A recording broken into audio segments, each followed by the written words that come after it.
Are you ready? యేసయ్య బిడ్డలమైన మనం సింహము వలె ధైర్యముగా ఉండాలి.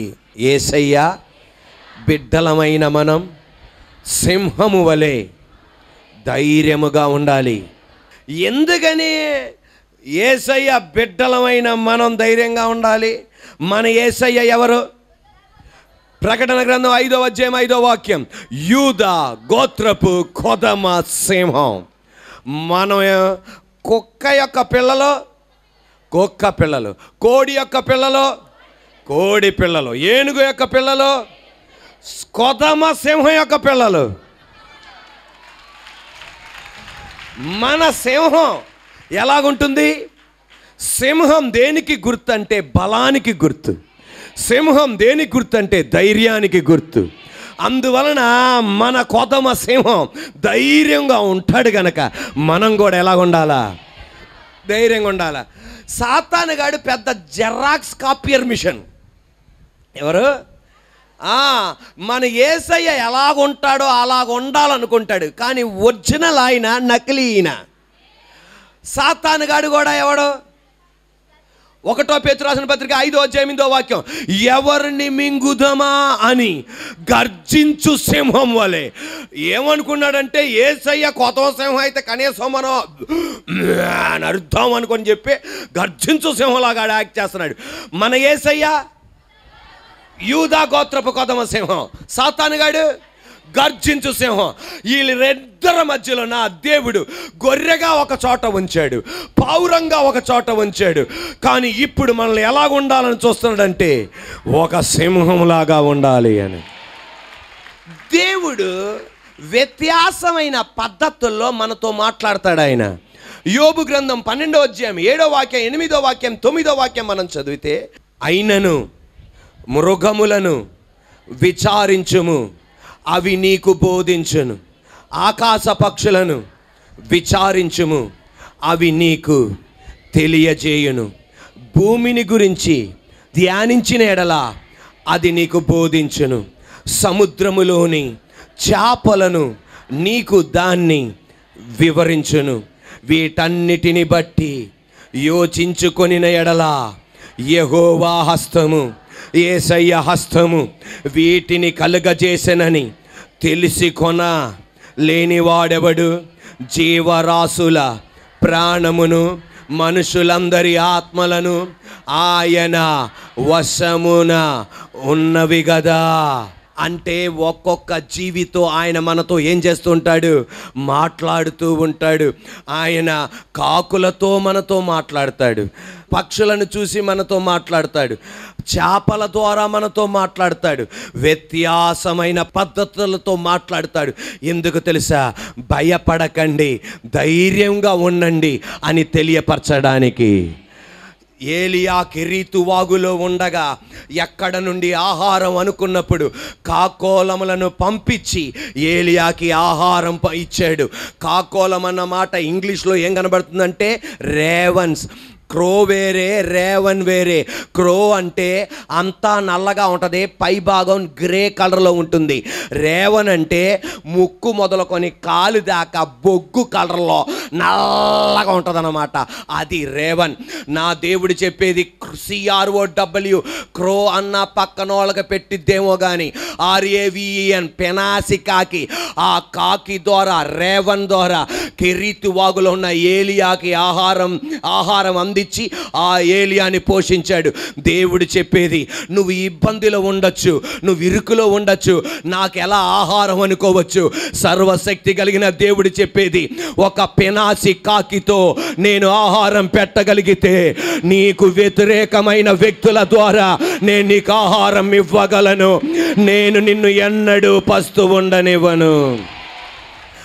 కుందేలు ద్వారా సామెతల గ్రంథంలో మనతో మాట్లాడారు. కుందేలు బలమైన జీవి, అయినను పేటు సందులలో, బండ సందులో దాక్కుంటది. సింహం వెంటాడిద్దంట, చిరత పులి వెంటాడుతుందంట, పులి వెంటాడుతుందంట. ఒక్కసారి బండ సందులోకి వెళ్ళిపోగానే ఆ పులి నోట్లో నుండి అలాగా లాలాజలం కారుతుందే తప్ప సింహం నోట్లో నుండి, చిరతపుల నుండి పంజాతో కొట్టి కొట్టి దాని పంజా నొప్పట్టడం తప్ప బండ సందుల్లో, పేటు సందుల్లో ఉన్నది భద్రంగా ఉంటుంది. దేవుడు చెప్పేది, ఒక బలహీనమైన జీవికే అంత తెలివితేటలుంటే బద్దలైన బండ సందైన యేసయ్య అన్న బండలోనికి రా. ఏ మాంత్రికుడైనా, ఏ దుష్టుడైనా, ఏ రోగమైనా అది నోరూరిద్దే తప్ప నిన్ను ముట్టకుండా క్రీస్తు అన్న బండ కాపాడుతాడు. ఈ పగటి వేళ చప్పట్లు కొడుతుండగా పరిశుద్ధాత్మ దేవుడు చెప్పేది, ఇక్కడ ఉన్న 2 కుటుంబాలను నా దేవుడు అలా కాపాడుతున్నాడు, అలా కాపాడుతున్నాడు. దుష్ట శక్తి నీ మీదకి వచ్చింది, రోగం నీ మీదకి వచ్చింది, మరణం నీ మీదకి వచ్చింది, కానీ బండ అన్న క్రీస్తులో ఉన్నావు గనుక నువ్వు ఏమి అవ్వకుండా దేవుడు కాపాడుతున్నాడు. ఈ రోజున ఏదన్నా నిన్ను భయపడుతుందా, ఈ బండ సందులోనికి పరిగెత్తు. నువ్వు దాన్ని జయించలేవు, నువ్వు ఆ రోగాన్ని జయించలేవు, నువ్వు ఆ నిందను జయించలేవు, నువ్వు ఆ అపజయాన్ని జయించలేవు. బండ సందుల్లో నువ్వు జయించగల. చీమల ద్వారా మాట్లాడాడు. చీమలు చూడండి, బలహీనమైన జీవులు, అయినను వేసవి కాలములో ఆహారం సిద్ధపరచుకోను. ఎందుకోసం? చలికాలంలో ఏడవకుండా ఉండడానికి, వర్షాకాలంలో ఏడవకుండా ఉండడానికి. నా దేవుడు చెప్పేది, నువ్వు కష్టపడే టైంలో కష్టపడాలి, దేవుని కొరకు చేయవలసిన టైంలో చెయ్యాలి, ఆరోగ్యం ఉన్నప్పుడు చెయ్యాలి, దేవుని కొరకు నిలబడాలి, నీ కుటుంబం కొరకు నిలబడాలి. 70 సంవత్సరాల తర్వాత కాదు, ఇప్పుడే నువ్వు నిలబడాలి. యేసయ్య అన్నాడు శిష్యులను చూసి, ఆకాశ పక్షులను విచారించి చూడండి, అవి విత్తవు, కోయవు, వాటికి గరిసె లేదు, కొట్టు లేదు, అయినను నేను వాటిని పోషిస్తానా. అంటే దానికి అర్థం ఏంటి? మీకు బ్యాంక్ బ్యాలెన్స్లు ఉన్నాయి, వాటికి ఏమున్నాయి? వాటికి గరిసె లేదు, కొట్టు లేదు. అంటే వాటికి ఏమి ఒడ్లు దాయడానికి కానీ ధాన్యం దాయడానికి ఏమీ లేదు, అయినా వాటిని నేను పోషిస్తానా. మీకు ఆల్రెడీ బ్యాంక్ బ్యాలెన్స్ ఉంది, డెబిట్ కార్డు ఉంది, క్రెడిట్ కార్డు ఉంది, ఏటీఎం కార్డు ఉంది, ఈ కార్డు ఉంది, బ్యాంక్ బ్యాలెన్స్ ఉంది, అన్నీ ఉన్నాయి. వాటి లేని వాటికే శుభ్రంగా నేను ఆహారం పెడుతుంటే మీకు ఎన్ని అవకాశాలు ఇచ్చా, నేను మిమ్మల్ని పోషించలేనా? నేను మిమ్మల్ని నడిపించలేనా? ఈరోజు ఆయన దేనితో మాట్లాడుతున్నాడు? గట్టి చెప్పండి. సింహం అండమ్మా. ఏదేదో నిజమైన సింహం ఉన్నట్టుంది నా పక్కన. Are you ready? ఈరోజు దేనితో మాట్లాడుతున్నాడు ఆయన? దేనితో మాట్లాడుతున్నాడు? సింహం దేనికి గుర్తు? రెండిటి గుర్తు. సింహం దేనికి గుర్తు?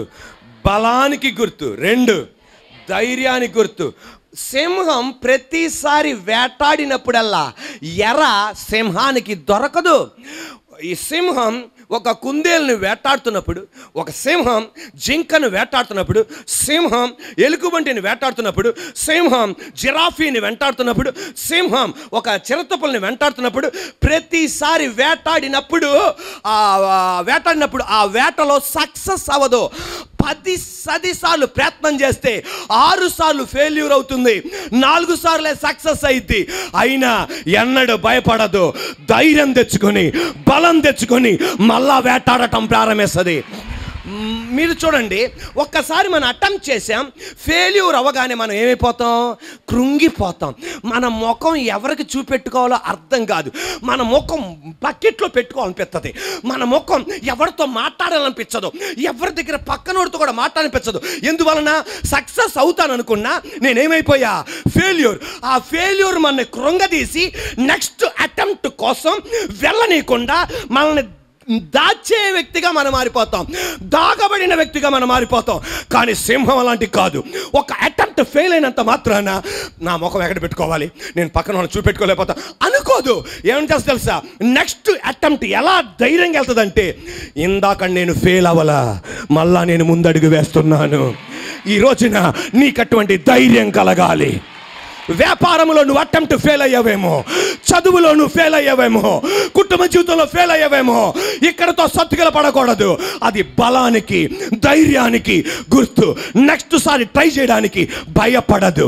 ఈ రోజున సర్వశక్తి దేవుడు చెప్పేది, నెక్స్ట్ అటెంప్ట్, ప్రయత్నం చేయడానికి భయపడకు. అటువంటి ధైర్యాన్ని కలుగును గాక. ఫెయిల్యూర్ మన కృంగదేస్తుంది. చెప్పడం చాలా ఈజీయే. మన ఇండియా క్రికెట్ టీం ఉంది చూసారా, ఇతర దేశానికి వెళ్ళి ఫస్ట్ ఆటలో ఓడిపోయారు అనుకోండి, మీరు ఎక్కడైనా గమనించండి, నెక్స్ట్ ఆటలో కూడా ఏమైపోతారు. ఎందుకని? ఓడిపోయారు కనుక అది కృంగుదల. తద్వారా వాళ్ళని ఎంకరేజ్ చేయడానికి, మోటివేషనల్ అంటే వాళ్ళని ప్రోత్సాహపరచడానికి అనేక మందిని తీసుకొచ్చి వాళ్ళని మోటివేట్ చేస్తుంటాడు. కమాన్ కమాన్ కమాన్. కానీ ఆ కృంగుదల, కానీ సింహానికి అలాంటిది అక్కర్లా.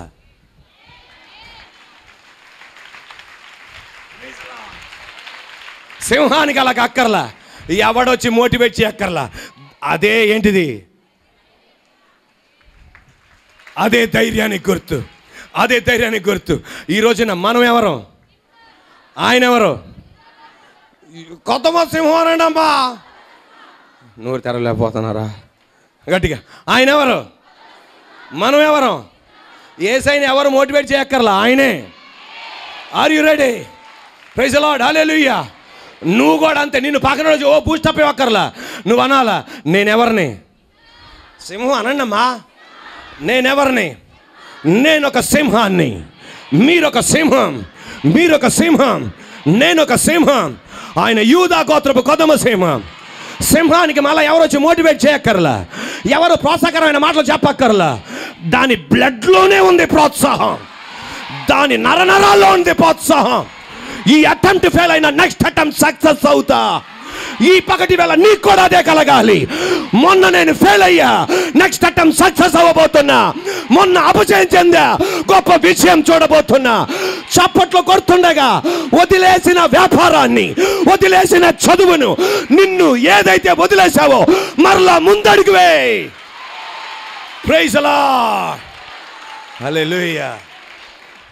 సింహం మనిషి కన్నా 6 రెట్లు బాగా చూడగలదు. సింహం మనిషి కన్నా 6 రెట్లు బాగా చూడగలదు. అంటే చీకట్లో మనం చూడగలమా? అది చూడగలదు. చంద్రుడు ఉన్నప్పుడు మనం క్లియర్గా చూడగలమా? చెప్పండి. అక్కడ మనిషి ఉన్నాడు అని చెప్పగలం తప్ప, అక్కడ లక్ష్మి గారు ఉన్నారు, సావిత్రమ్మ గారు ఉన్నారు, సుబ్రహ్మణ్యం గారు ఉన్నారు అని చెప్పలేం. కానీ సింహం అలా కాదు. మనం పట్టాపగలు రోహిణి కార్తీ మధ్యాహ్నం 1 గంటకి 12 గంట నుండి 1 గంట వరకు ఎలా చూడగలమో కట్టిక చీకట్లో కూడా అలా చూడగలదు. లైట్ని ఆనందించే ఒక జంతువు ఉంటే సింహమే. వెలుగును ఆనందించే ఒక జంతువు ఉంటే ఏది? మన కంటి కింద ఏముంటుంది?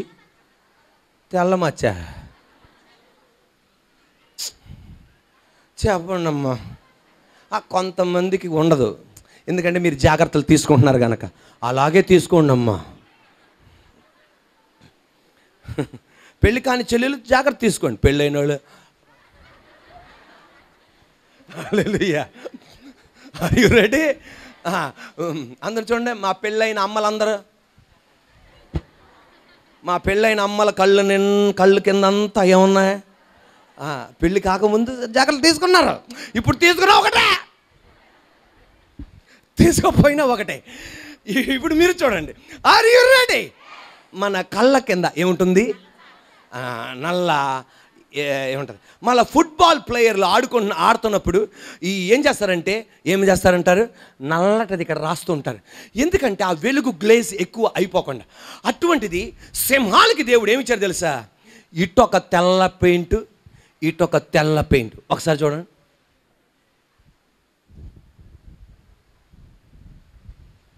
దాని వెనక చూడండి, ఆ సింహం అక్కడ ఉంది. సింహం ఈ తెల్లటిది ఇది ఏం చేస్తుందంటే, ఈ కళ్ళులో ఉన్న మనకి సైంటిఫిక్ టర్మ్స్ తెలియదు కదా, ఆ వాటిని ఉపయోగింపజేసి ఇది ఏం చేస్తుందంటే దీనికి శక్తిని ఇస్తుంది అన్నమాట. కట్టిక చీకటిలో కూడా ఏం చేయడానికి, చూడటానికి. ఎప్పుడు కూడా కట్టిక చీకటిని చూసి ఇదేం వెలుగు అని ఎప్పుడు అనుకోదంట. ఏమనుకుంటుందంటే కనీసం ఈ వెలుగన్నా మనకుందే అని చెప్పి ఇంకా బాగా చూడటానికి ఈ రెండు ఇచ్చాడే, ఈ తెల్లటి పెయింట్ ఇటు, ఈ తెల్లటి పెయింట్, ఈ రెండిటి సహాయం ద్వారా ఇంకా బాగా చూడటానికి ప్రయత్నం చేస్తుందంట. ఈ రోజున మనం కూడా మనకి ఏమి ఇచ్చాడు, ఎబ్బెబ్బెబ్బెబ్బే నాకు 15,000 ఇచ్చాడు దేవుడు అని తిట్టుకోకుండా, నాకు 20,000 ఇచ్చాడని దేవుడు తిట్టుకోకుండా, నాకు 50,000 ఇచ్చాడని అని తిట్టుకోకుండా, అబ్బెబ్బెబ్బెబ్బే నేను బీకామే పాస్ అయ్యాను అని తిట్టుకోకుండా, అబ్బెబ్బెబ్బెబ్బే నాకు ఈ ద్విచక్ర వాహనమే ఇచ్చాడని తిట్టుకోకుండా, ఆ సింహంలాగా నీకు కూడా ఒక తలంతును ఆయన ఇచ్చాడు, నీకు కూడా ఒక తలంతుని ఇచ్చాడు. ఆ చీకట్లో కూడా చూడడానికి వైట్ స్ట్రాప్ ఎలాగిచ్చాడు 2 కళ్ళకు. నీలో ఒక ఆయన ఉన్నాడు, ఎవరైనా యూదా గోత్రపు కొదమ సింహం. చిన్న వాటిని కూడా అభివృద్ధి పరచగలిగిన వాడు, 5 రొట్టెలను 2 చిన్న చేపలను 5,000గా మార్చగలిగిన వాడు, కొద్దిగా నూనెను ఆ కుటుంబం అంతా పోషించేటట్టు మార్చగలిగిన వాడు, కొద్దిగా పుణ్యని 3.5 సంవత్సరాలు పోషించేటట్టు మార్చగలిగిన వాడు.